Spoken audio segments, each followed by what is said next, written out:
Lorsque vous postulez dans une entreprise, quelle est la bonne posture à avoir pendant la période d'essai?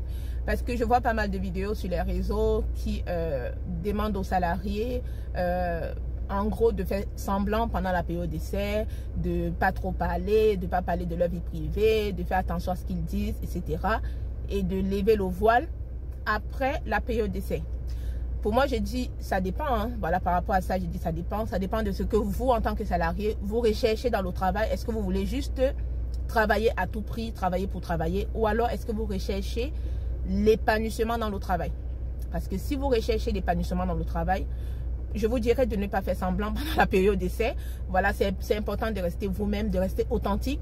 Bien sûr, c'est important de rester professionnel. Hein. Voilà, c'est important de travailler votre personnalité, d'avoir une bonne personnalité, mais il ne faudrait pas que vous alliez à l'encontre de vos valeurs. Voilà, ça c'est très important, il faut rester vous-même. Au moins, si les choses ne vous conviennent pas, vous aurez le recul là tout de suite pour pouvoir prendre la bonne décision. Voilà, c'est important pendant la période d'essai d'apprécier si les thèmes du contrat vous conviennent, si l'environnement de travail vous convient, si ce qui vous a été dit lors de l'entretien de recrutement correspond à ce que vous voyez. Parce qu'en fait, la période d'essai, justement, c'est cette période-là qui vous permet à vous aussi, salariés, d'apprécier tout ça et de pouvoir dire stop si au final les choses ne vont pas dans votre sens. Voilà.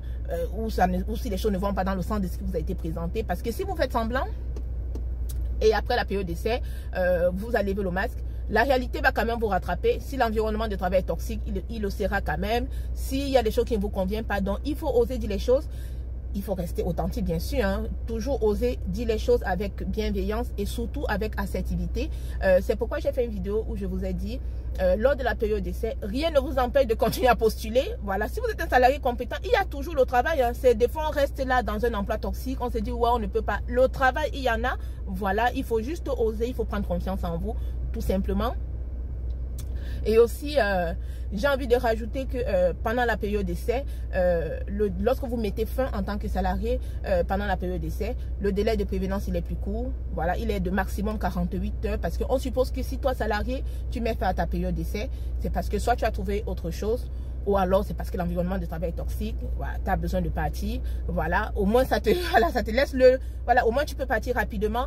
Mais lorsque c'est l'entreprise qui met fin à la période d'essai, le délai de prévenance il est plus long. Au moins ça te laisse le temps, toi en tant que salarié, de chercher autre chose. Hein. Voilà, donc voilà, mon conseil c'était de vous demander de rester authentique. Voilà, ne faites pas semblant sur vos lieux de travail, parce que la réalité va quand même vous rattraper malgré tout. Restez authentique. Hein. Voilà, soyez une bonne personne, faites preuve de beaucoup de bon sens, restez professionnel, mais surtout restez authentique. Parce que si vous passez la période d'essai et vous tombez en CDI, hein, le délai de préavis est beaucoup plus long. Parce que moi, par exemple, si je prends l'exemple pour moi, j'aime toujours parler de mon cas, la précédente entreprise où j'ai démissionné, où j'ai mis fin à ma période d'essai, mon délai de prévenance, il était de 48 heures. Franchement, ça m'a soulagé de savoir que c'était de 48 heures, parce que j'aurais pas tenu longtemps dans cette entreprise, parce que l'environnement de travail était tellement toxique que pour préserver ma santé physique et mentale, il fallait que je parte. Imaginez-vous si j'avais fait semblant, j'étais restée jusqu'en CDI, mais j'aurais craqué. Bah, je suis sûre que j'aurais fait un abandon de poste, je ne serais quand même pas restée, parce que pour moi, j'aurais pas tenu. Donc, pendant la période d'essai, ouvrez les yeux, appréciez aussi l'entreprise, évaluez tout, restez authentique, ne faites pas semblant, voilà.